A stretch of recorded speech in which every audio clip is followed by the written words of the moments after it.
Түштүк Азия электр энергия касса 1000 электр энергиясын берүү жана сатуу боюнча долбоорду ишке ашыруунун жүрүшү жөнүндө Демиргечи Кыргыз Республикасынын Жогорку Кеңешинин отун энергетикалык комплекс жер казынасын пайдалануу жана өнөр жай саясаты комитети, баяндамачы Кыргыз Республикасынын энергетика министри Ибраев.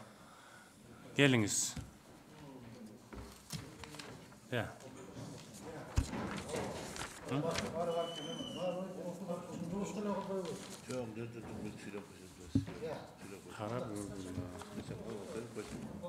Жоқ, берде негизи маселелер бар. Бул жердечи маселелер бар.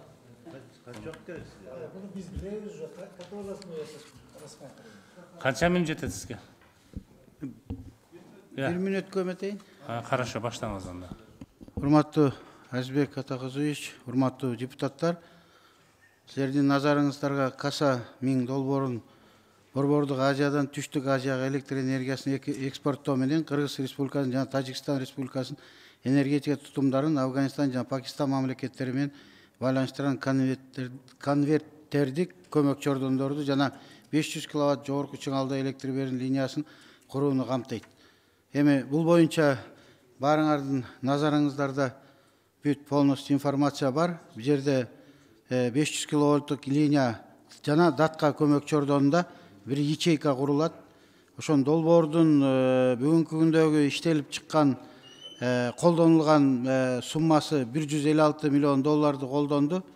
Баш аягы 193 миллион долларга чыгат деп бүгүнкү күндө биздин консультанттар эсептеп берген. Бул долбоорду Түрктүн Миташ компаниясы жүргүзүп жатат. Азыркы күндө бул долбоордун bir эмеси бар, маселеси бар. Бул 6 чакырым узартылды жана тип опоралардын баары алмашылды. То есть долбоордун узундугу дагы 6 чакырымга көбүрөөк болуп калды да. Ошон менен бирге бүгүнкү күндө бул долбоор боюнча Счетный палата, Минфин жана прокуратура 5 айдан бери текшерип, полностью жана дагы кошумча 37 миллион доллар каралган. Бул деген жана 6 километр линия жана линия электропередач бул аба чубалгылары жана металдын кымбатташы менен. Долбоор 17-жылы башталганда 1 тонна алюминий 1889 доллар турса, 2022-жылы 3317 доллар, темир 500 доллар турса, бүгүнкү күндө 820 доллар туруп атат да.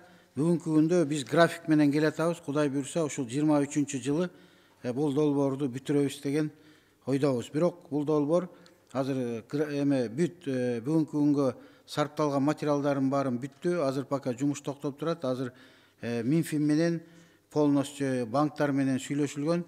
Эгерде ушул каржылоо маселеси чечилсе, бул долбоор уланат да, быйылкы жылы биз бүтөбүз. Биз эң эле 4 мамлекеттин график боюнча бүтүп аткан, биз менен эле Тажикстан, анан Афганистан менен Пакистанда маселе бар.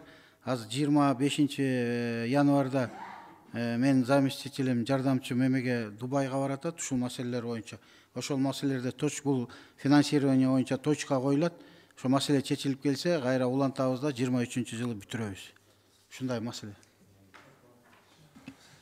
Рахмат.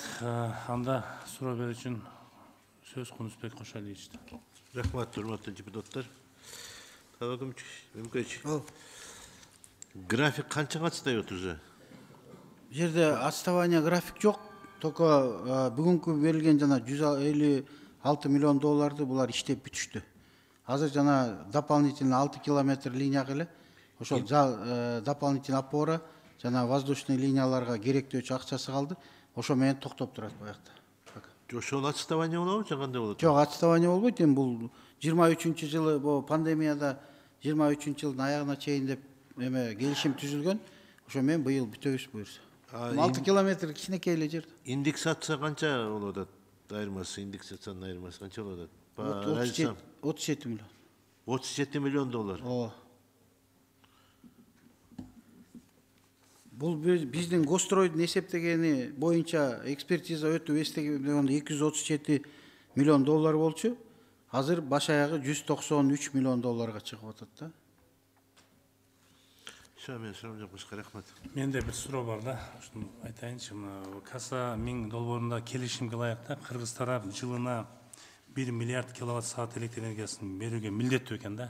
Туурабы? Бүтсө. 500 миллион. 1 milyard kilowatt деп жүргөн. 1 milyard. Майдан апрелге чейин. Май айынан апрелге чейин. Ошо негизи хорошо. Ошондо бул эртең кандай болот анан бул милдеттемелерди биз аткара албай калсак?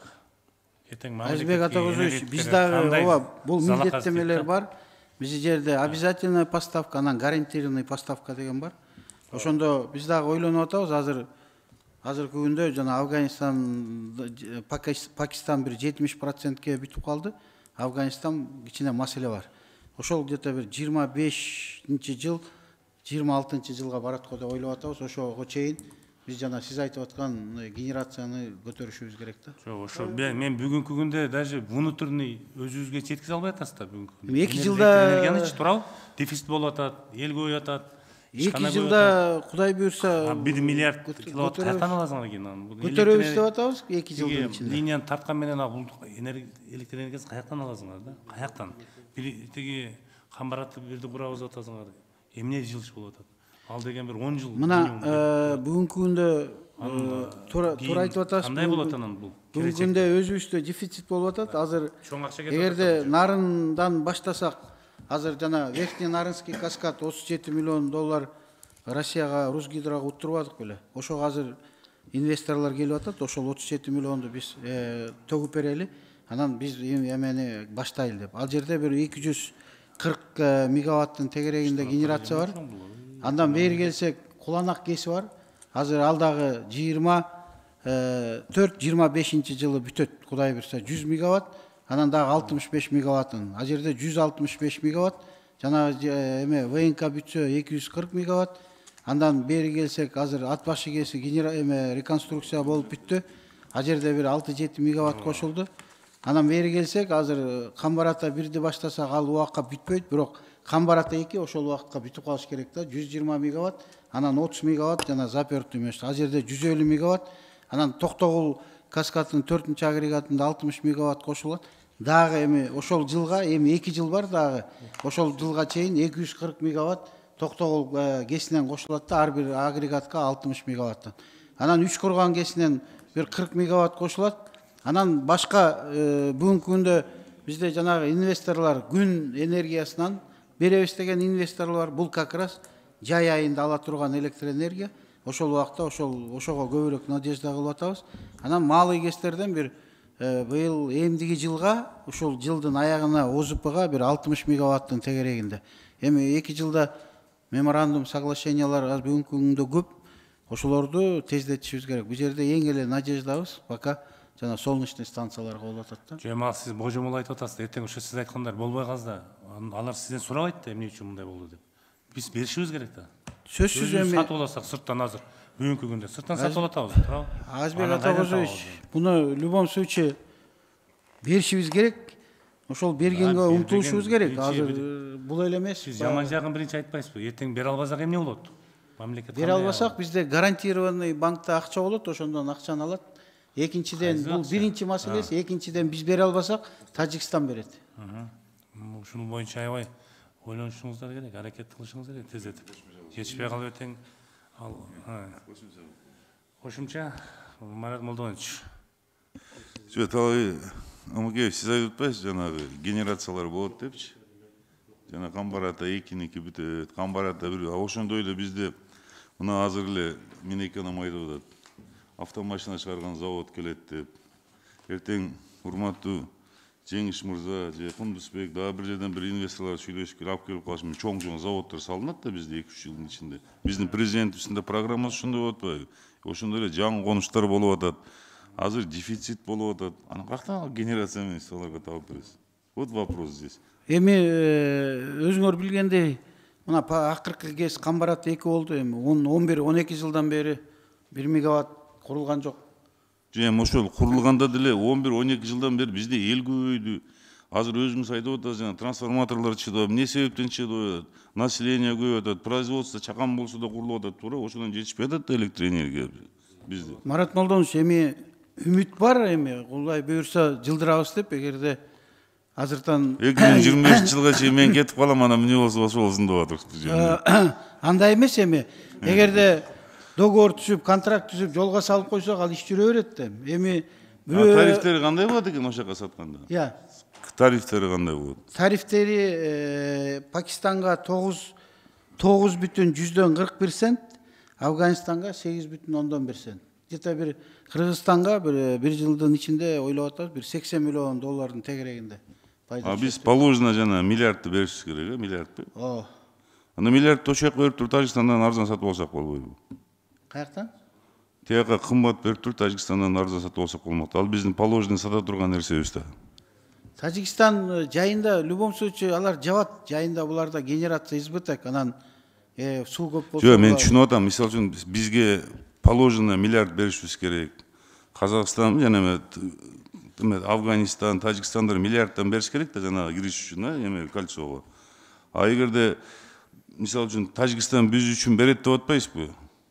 А биз өзүбүз берип жоксаңыз, өзүбүз беребиз деп миллиардты берип туруп, мисалы үчүн кымбат баа менен. Это положено биз беришибиз керек да. Тажиктер беребиз деп ал миллиардты албайт да мисалы үчүн.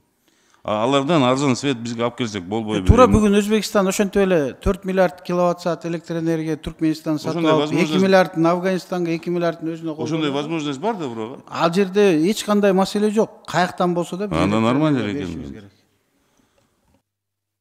Рахмат. Да кимде кошумча суроо жокпу? Анда урматтуу депутаттар, комитеттин сунуштарын камтыган чечим долбоору сиздерге таркатылып берилген. Чечим долбоорун добуш коем, добуш бериңиздер. Макул, каршы жок. Чечим кабыл алынды. Рахмат. Калган маселе боюнча чакырылгандар бара берсеңиздер болот.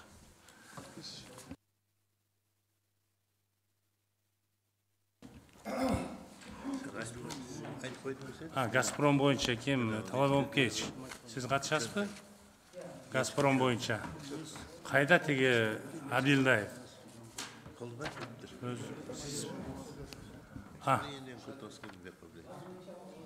Жок, тигиңиз келди.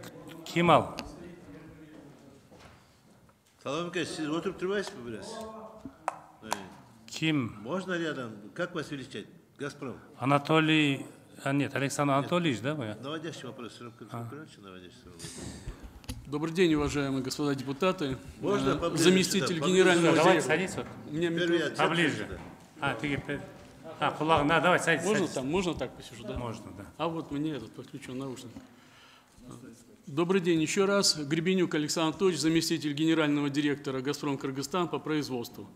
Значит, разрешите вам представить информацию краткую по ситуации по Нет, мы не разрешаем вам. Хорошо. Мы вам не разрешаем, Александр Анатольевич. А где ваш руководитель? Наш руководитель в командировке. А когда он прибудет? Ну, к сожалению, я не могу это вам сказать. Не знаю. Вы являетесь гражданином Кыргызстана? Так точно. Сколько лет живете в Кыргызстане? Родились? 63 года. 63 года? Молодец, красавчик. До сих пор не научились, да? Ну, я, наверное, воспользуюсь Говорите. 13 статьей Конституции и могу говорить на официальном языке. Так, Александр Анатольевич, где газ? В трубах. Где газ? В трубах. С вашим руководителем в Россию убежал? Почему он не приходит на заседание? Что, не признает наших депутатов уважаемых? Что, он больно разбогател, что ли? Мы знаем, он богатый человек. Пусть он не уважает депутатов, но уважает народ. Понимаете, Александр Анатольевич? Поэтому, уважаемые депутаты, я против этот вопрос рассматривать. Давайте пригласим руководителя, пусть приходит сюда, пусть станет за этим трибуной и отвечает за газ. Где в трубах? Нету газа. В Аше газа нет. В Джалабаде газа нет. В Бишкеке газа нет. Где в трубах? Пустые трубы. Где ваши соглашения? Где ваши обещания? Надо было осенью готовиться к зиме. Вы еще говорили о трубах. Совесть есть у вас? Я могу ответить? Так, потом. Надо было осенью готовиться. Надо было газохранилище строить. А мы вот так тоже знаем. Купить у узбеков и перепродать нашим гражданам. Ничем не занимаетесь. Обдираловкой занимаетесь. Уважаемые депутаты, если вы не против, я вообще отклоняем этот вопрос, давайте пригласим руководителя. Ну, что с этим человеком обсуждать? Он ничего не понимает. Огромное спасибо. Урматтуу депутаттар кандай? Александр Анатольевич, а? Тош, анда урматтуу депутаттар, жетекчилик келсин. Bir aydan geledi. Bir ay gaz çok duruyor. Он где вообще, этот, Александр Анатольевич? Абилдаев здесь в городе, да, или где он вообще? Он в командировке. Когда, а? Gaz есть ли gaz? Ну, если вы мне дадите хоть что-то сказать, я скажу. давайте Если не тогда. хотите, то я не буду Минуту, говорить. давайте, хорошо. Давайте. Значит, тогда давайте так. По ситуации по югу я сначала доложу, потом в общем по республике. Значит, по югу краткая справочка. Значит, газ на территории Кыргызской республики.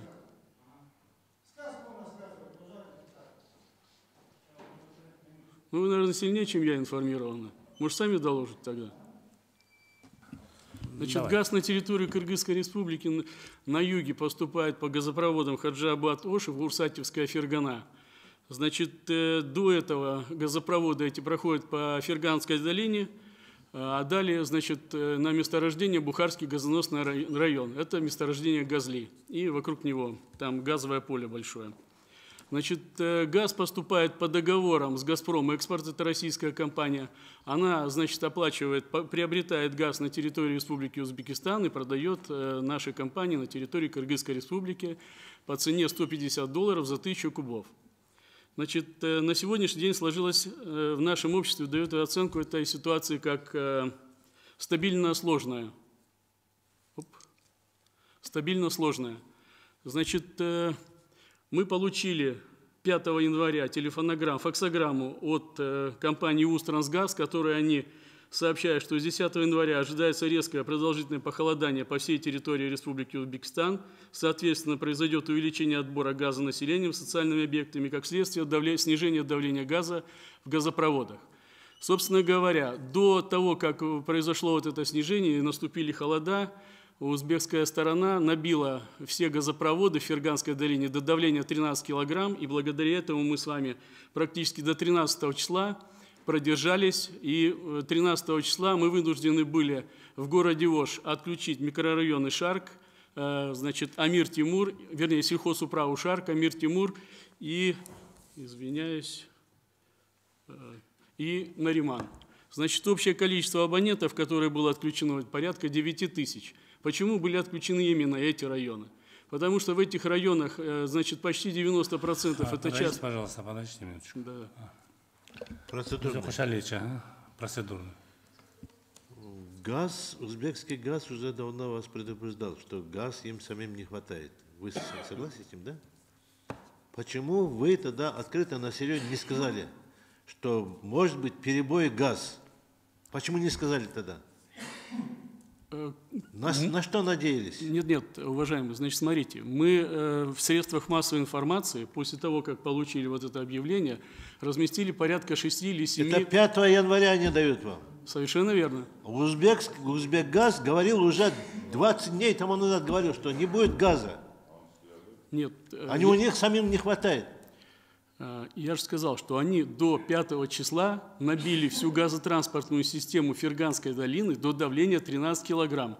Из расчета того, что мы успеем пройти эти холода. Но, к сожалению, этого не произошло.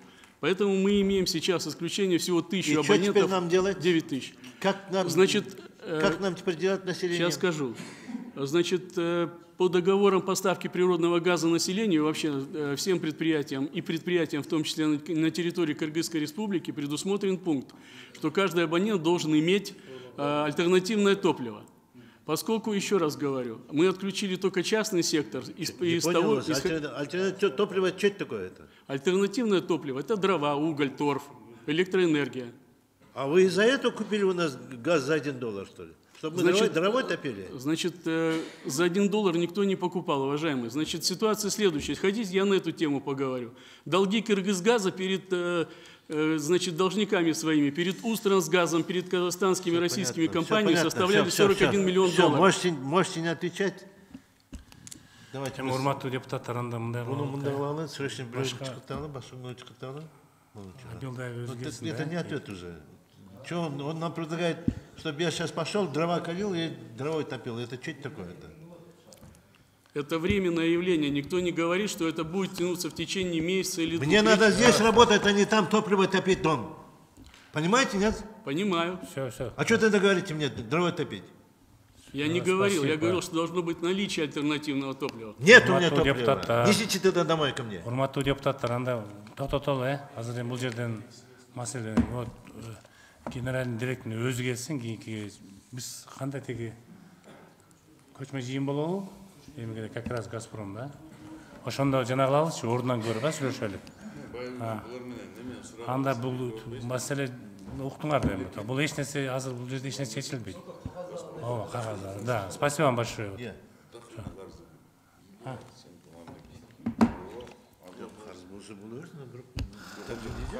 Зимой.